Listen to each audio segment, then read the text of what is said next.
Le 7 janvier au matin, la France sportive et médiatique s'est réveillée avec une nouvelle qu'elle ne voulait pas entendre.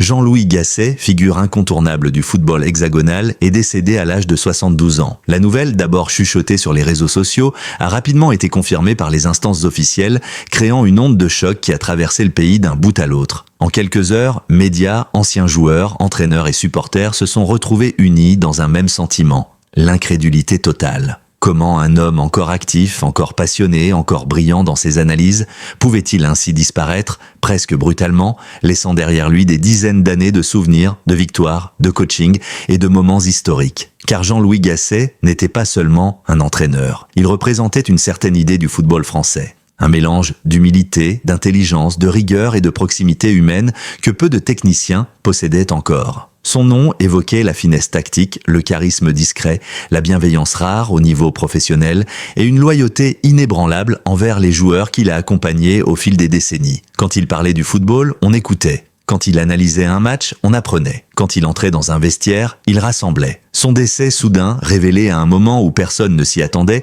a donc ouvert la porte à une multitude de questions. Que s'est-il réellement passé? Pourquoi un homme encore présent dans les médias, encore consulté comme expert, encore sollicité par les clubs du monde entier, a-t-il quitté la scène aussi rapidement? Et surtout, pourquoi les premières informations officielles sont-elles arrivées au compte-gouttes, laissant un vide que rumeurs et spéculations se sont empressées de remplir? Dans les premières heures, les communiqués se sont succédés avec prudence. La famille de Gasset a demandé le respect absolu de son intimité, ce qui n'a fait qu'attiser encore davantage l'interrogation collective. Les chaînes d'information ont tourné en boucle les images de ses derniers passages publics. Un Gasset souriant, fatigué peut-être, mais loin d'apparaître comme un homme aux portes d'un drame. Dans le monde du football, beaucoup ont admis ne jamais avoir perçu en lui la moindre fragilité inquiétante.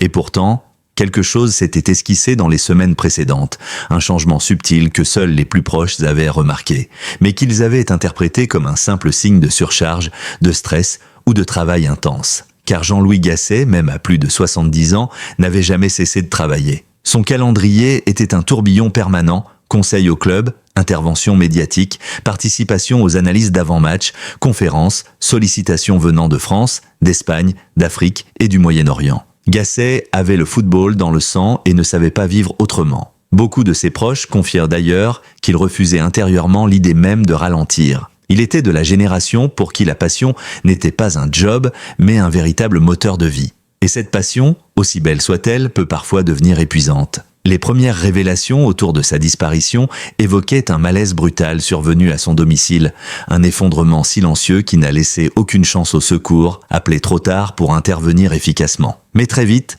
les journalistes d'investigation, les chroniqueurs sportifs et même certains membres du milieu ont commencé à parler d'un état de santé plus fragile que ce que l'opinion publique imaginait. Quelques confidences filtrèrent. Jean-Louis aurait annulé plusieurs engagements ces derniers mois, se disant épuisé. Il aurait confié à un ami de longue date qu'il se sentait mis à bout de souffle. D'autres mentionnèrent une hospitalisation discrète à la fin de l'automne, passée sous silence pour éviter les inquiétudes médiatiques. Ces éléments, pris séparément, semblaient anodins. Ensemble, ils formaient une trame plus troublante, laissant penser que Gasset vivait une période de stress physique et mental intense, bien plus que ce qu'il laissait paraître. Car derrière son sourire sincère et sa voix posée, se cachait un homme profondément attaché à son rôle dans le monde du football. Un homme qui ne supportait ni l'inactivité, ni la diminution, ni l'idée de se retirer définitivement des terrains, comme certains l'y encourageaient, pourtant depuis longtemps.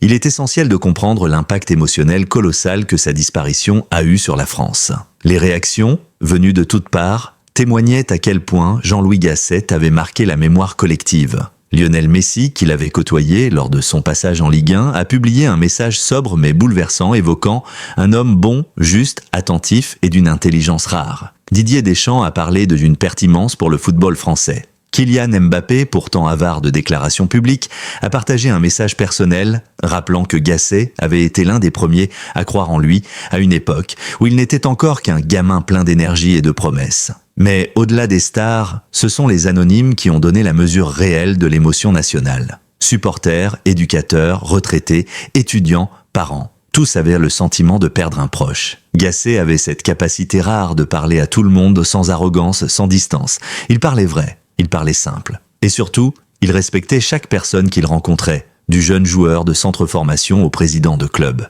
C'est cette dimension profondément humaine qui explique pourquoi la France entière s'est sentie trahie par le silence entourant les véritables raisons de son décès. Car derrière la pudeur de sa famille, derrière la réserve des institutions sportives, beaucoup percevaient qu'il y avait quelque chose de plus complexe qu'un simple malaise. Une fatigue accumulée, une pathologie ignorée, une pression permanente qui lui aurait coûté plus qu'on ne le croyait, pas pour objectif d'annoncer des conclusions définitives, mais d'exposer le climat émotionnel et informatif qui a entouré sa disparition. À ce stade de l'histoire, la France ne sait pas encore. Elle ne connaît ni le détail, ni la cause exacte, ni les circonstances précises. Ce qu'elle sait en revanche, c'est qu'elle vient de perdre une légende discrète, une légende humble, une légende qui, jusqu'au dernier jour, a donné au football plus qu'il ne recevait. Pendant que la France pleurait son décès inattendu, une autre histoire, plus complexe, plus silencieuse, se dessinait en arrière-plan, celle des derniers mois de vie de Jean-Louis Gasset, jalonnée de signaux faibles,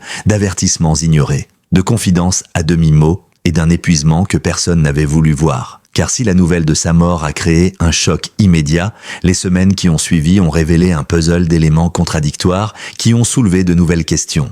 Était-ce vraiment un départ inattendu ? Ou les signes étaient-ils déjà là, visibles mais tus ? Pour comprendre ce qui s'est réellement passé, il faut remonter presque un an en arrière, à une période où Gasset semblait à la fois omniprésent dans les médias et paradoxalement plus discret dans sa vie privée. Plusieurs proches, consultés après sa disparition, ont confié que le technicien avait adopté un rythme de vie inhabituellement irrégulier. À certains moments, il paraissait débordant d'énergie, enthousiaste, engagé dans de nouveaux projets. À d'autres, il semblait au contraire fatigué, préoccupé, presque absent mentalement. Il avait des moments d'éclat et des moments où il paraissait loin, très loin, raconte un collaborateur qu'il avait côtoyé lors de plusieurs analyses télévisées. Cette fluctuation, que la plupart avaient dû mise sur le compte du stress ou du simple vieillissement, s'est révélée être l'un des premiers indices d'un malaise profond. Gasset, connu pour sa lucidité, son calme et sa clarté d'esprit, avait parfois du mal à suivre le rythme effréné des débats médiatiques. Certains passages télévisés montrent des instants où il s'interrompt, cherche ses mots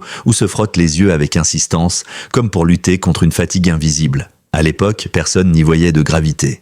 Aujourd'hui, ces images prennent une toute autre résonance. Les confidences de son entourage ont ensuite apporté un éclairage supplémentaire. L'un de ses proches, resté anonyme, a évoqué une phrase lourde de sens que Gasset lui aurait confiée à la fin de l'été. « Je ne récupère plus comme avant. Je sens que quelque chose ne tourne pas rond. » Une phrase qui, sur le moment, fut accueillie avec humour et légèreté, comme une plainte banale d'un homme dépassant les 70 ans. Mais avec le recul, elle apparaît comme un appel à l'aide déguisée, un aveu de vulnérabilité qui contrastait profondément avec l'image d'homme fort, discret et inépuisable qu'il renvoyait publiquement. D'autres témoignages vont dans le même sens. Un ami d'enfance qui préférait ne pas être cité a raconté avoir reçu un appel étrange au début de l'automne. Gasset lui parlait d'un poids sur la poitrine, d'un essoufflement anormal, d'une fatigue qui l'obligeait à annuler plusieurs rendez-vous. Jamais auparavant, il n'avait entendu l'entraîneur se plaindre de sa santé. Lui qui avait toujours traversé les saisons et les compétitions sans jamais montrer la moindre faiblesse physique ou mentale. Cet appel aujourd'hui apparaît comme un tournant invisible, le début d'une détérioration qui s'annonçait, mais que personne n'avait anticipé. Pourtant, malgré ces signaux inquiétants, Gasset continuait de travailler avec la même intensité. Il refusait les conseils de ralentir. Ses proches disaient qu'il était déjà allergique à l'inactivité, qu'il ne supportait ni le repos forcé, ni l'idée d'abandonner son rôle dans un monde qu'il aimait profondément. Cette obstination, admirable pour certains, inquiétante pour d'autres, fait partie des éléments centraux qui expliquent la suite. Mais ce n'est pas tout. Un autre fait a commencé à attirer l'attention. Une hospitalisation discrète survenue quelques semaines avant sa mort. Aucun média n'en avait parlé, aucune mention n'était apparue dans les journaux ou les réseaux sociaux. C'est seulement après son décès que plusieurs sources ont confirmé qu'il avait passé 2 jours dans un établissement spécialisé du sud de la France pour une série d'examens cardiaques et respiratoires. L'information a été volontairement gardée secrète, par respect, mais aussi par crainte que la nouvelle ne devienne un sujet médiatique explosif en pleine saison sportive. Cette hospitalisation, révélée trop tard, jette une lumière nouvelle sur les événements. Pourquoi n'a-t-elle pas été rendue publique ? À quel point les médecins s'étaient-ils montrés alarmistes ? Lui avait-il conseillé de suspendre ses activités ? Avait-il suivi leurs recommandations ou les avait-il ignorées ? Toutes ces questions alimentent encore aujourd'hui le débat. Les experts en cardiologie, interrogés après coup, ont avancé plusieurs hypothèses. Certains évoquent la possibilité d'un problème coronarien latent, une maladie silencieuse pouvant évoluer sans symptômes flagrants, puis se manifester brutalement. D'autres évoquent une accumulation d'épuisement physique et mental combiné à un stress professionnel prolongé. Un cocktail potentiellement dangereux pour un homme de plus de 70 ans continuant à travailler à un rythme de quadragénaire. Mais ce n'est pas seulement le corps qui inquiétait les proches. Sur plusieurs mois, selon les confidences recueillies, Gasset semblait aussi préoccupé par des questions plus personnelles. La pression médiatique liée à certaines polémiques du football français l'avait affecté plus qu'il ne voulait l'avouer. Les critiques virulentes, parfois injustes, venaient de plus en plus souvent de commentateurs qui, selon un collègue, ne comprenaient ni son travail, ni sa philosophie. L'homme discret, peu habitué aux attaques frontales, en souffrait silencieusement. C'est ici que surgit un élément central. Un carnet noir découvert parmi ses affaires après son décès. Dans ce carnet, Gasset notait ses pensées, ses analyses, ses fatigues, mais aussi ses frustrations. Les proches ont refusé de rendre public le contenu exact du carnet, mais certains extraits ont fuité dans les médias spécialisés. On peut y lire, entre autres, « Je ne sais plus si je suis utile ou si je me fatigue pour rien. Je ne dors plus. Je m'inquiète pour tout, même pour des choses qui ne devraient pas m'atteindre. Si je pouvais fermer les yeux une semaine et oublier tout le reste. » Ces phrases, simples mais lourdes, révèlent un état émotionnel fragile que personne dans le cercle public n'aurait imaginé. Derrière le visage rassurant, derrière l'expertise solide, derrière la voix calme qu'on entendait sur les plateaux TV, il y avait un homme qui doutait, qui se sentait vulnérable, qui cherchait de l'air. L'entourage familial, discret par nature, admet aujourd'hui qu'il avait tenté de lui conseiller un ralentissement. Sa femme aurait insisté pour qu'il prenne une année sabbatique, qu'il voyage, qu'il s'isole un peu du bruit médiatique. Mais Gasset refusait. Il disait que s'arrêter, c'était mourir un peu. Il disait que le football était sa vie, son oxygène, sa raison d'être. Et c'est peut-être là l'un des paradoxes les plus douloureux de son histoire. Ce qui l'a fait vivre passionnément pendant plus de 50 ans pourrait aussi avoir contribué à l'affaiblir irréversiblement. Les dernières semaines avant son décès ont été décrites comme étranges.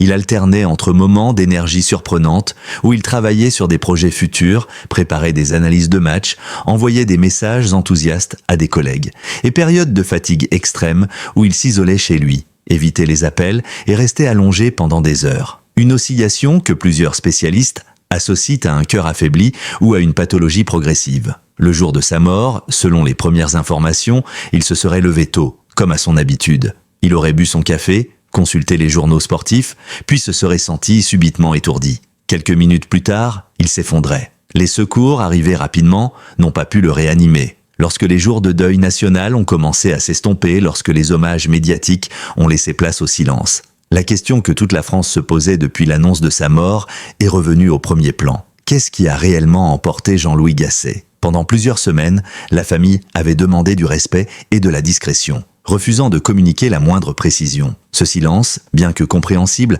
a malheureusement alimenté les spéculations. Certains parlaient d'un malaise imprévisible, d'autres évoquaient une maladie cachée, d'autres encore imaginaient une fatigue professionnelle accumulée depuis des années. La vérité, comme souvent, se trouvait dans une zone grise, plus complexe, plus humaine, plus profonde que ce que les rumeurs laissaient entendre. Selon un document médical transmis discrètement aux autorités sportives, Jean-Louis Gasset souffrait depuis plusieurs mois d'une pathologie cardiovasculaire silencieuse. Rien de dramatique en apparence, rien de spectaculaire. Une fragilité progressive, souvent asymptomatique, qui peut évoluer longtemps sans attirer l'attention. Les médecins l'avaient averti. Vous devez ralentir, vous ménager, éviter les situations de stress prolongé. Mais pour Gasset, ce type de recommandation était difficile à accepter. Il ne s'en cachait pas. Je suis fait pour travailler, pas pour m'asseoir et regarder les jours passés. Le rapport évoque 3 éléments clés. Une fatigue générale sévère, accumulée depuis plusieurs saisons.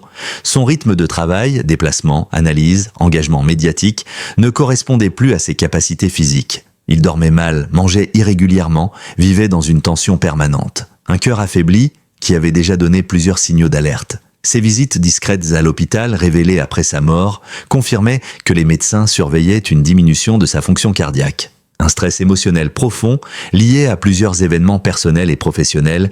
Son épouse a expliqué, avec dignité, que les critiques répétées, les débats brutaux dans les médias et la pression constante du football moderne avaient eu un impact plus lourd qu'il ne voulait l'admettre. Ces 3 facteurs ne constituent pas une cause isolée, mais un ensemble cohérent qui explique le drame.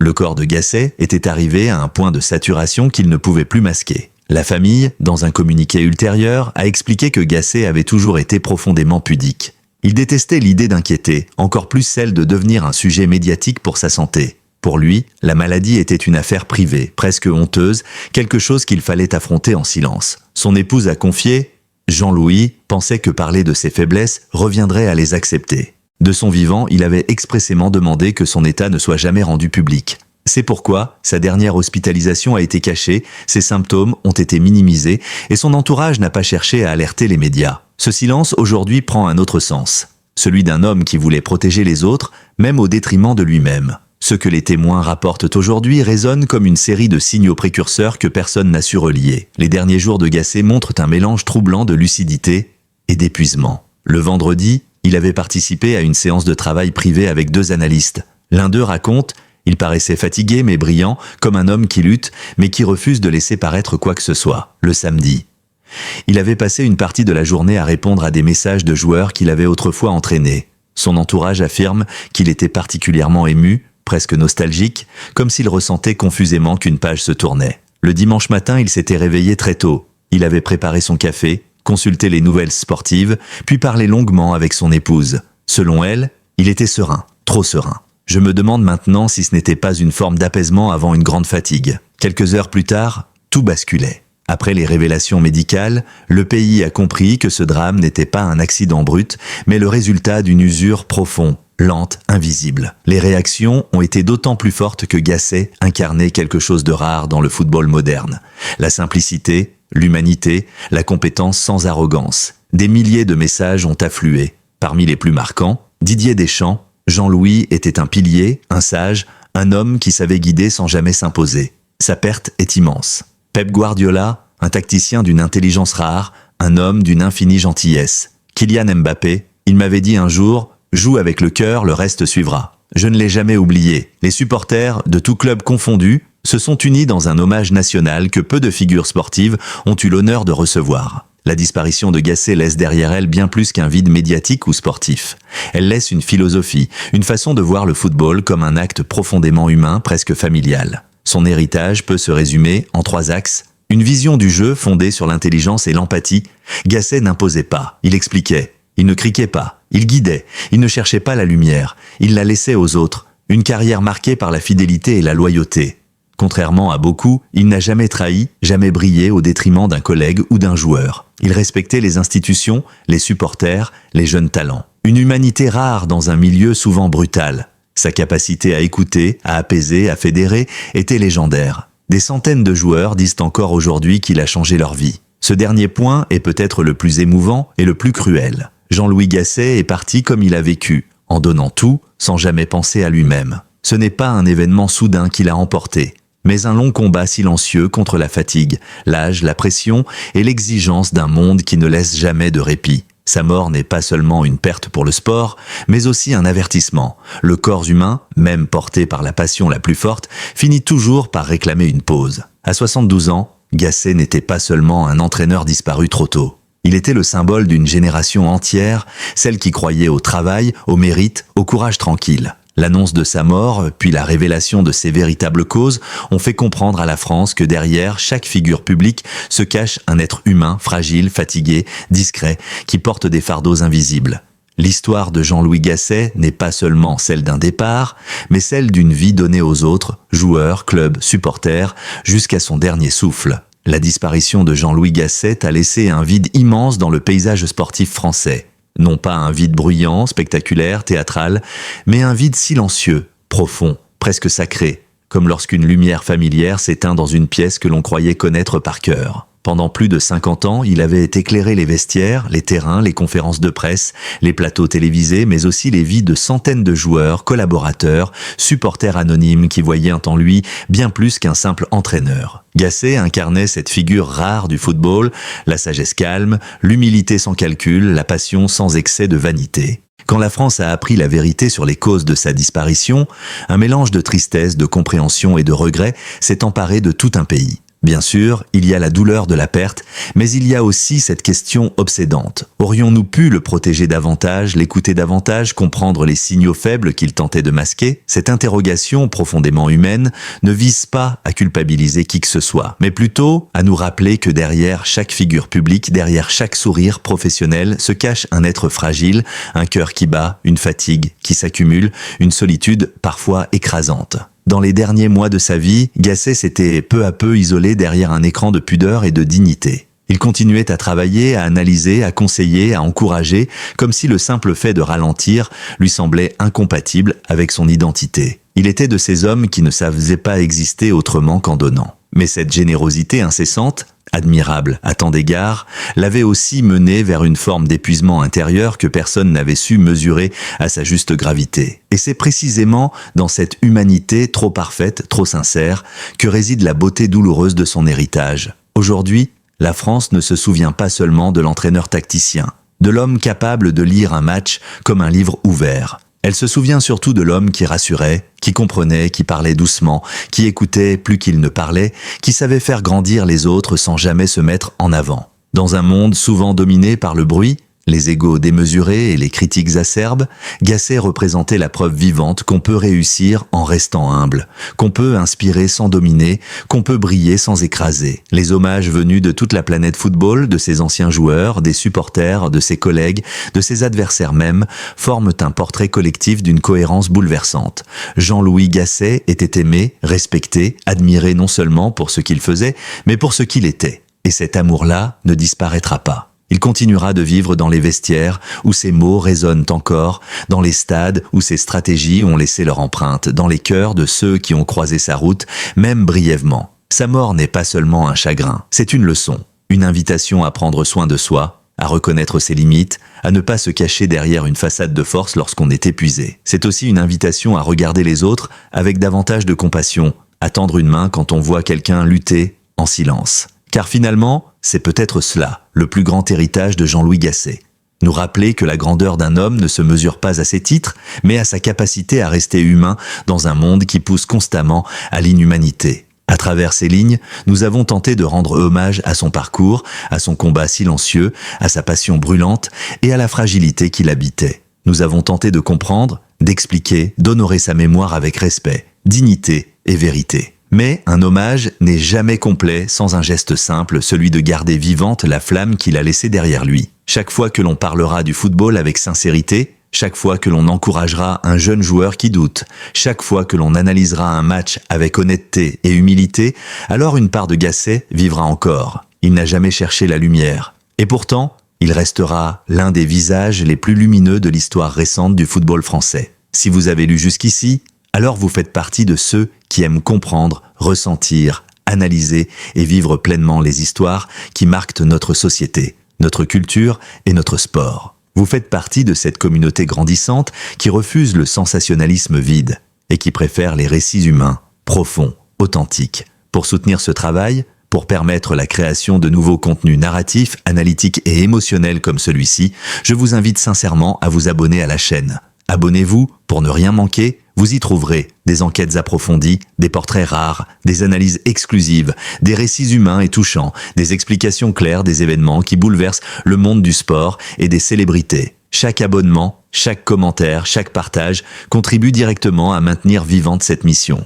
Raconter les histoires sont qui comptent, celles qui dépassent l'actualité froide, pour toucher l'humain derrière le titre. Likez, partagez, commentez, ensemble, on fait vivre la mémoire. Votre soutien ne se limite pas à un clic. Il donne du sens à ce travail. Il permet d'honorer des figures comme Jean-Louis Gasset en leur offrant la place qu'ils méritent dans la mémoire collective. Rejoignez une communauté qui partage la même passion. Ici, vous n'êtes pas un simple spectateur, vous êtes un acteur, un témoin, un membre précieux d'un espace où l'on raconte la vie, les drames, les réussites, les fragilités et la grandeur de ceux qui ont façonné notre culture. Alors, si ce récit vous a touché, si vous avez appris quelque chose, si vous souhaitez continuer à découvrir des histoires fortes, vraies et humaines, appuyez sur « S'abonner maintenant ». Activez la cloche pour recevoir toutes les nouvelles vidéos. Merci pour votre présence, votre fidélité et votre cœur. Merci d'honorer avec nous la mémoire de Jean-Louis Gasset, un grand homme, un grand entraîneur, un grand Français. À très bientôt pour un nouveau récit. Et surtout, prenez soin de vous.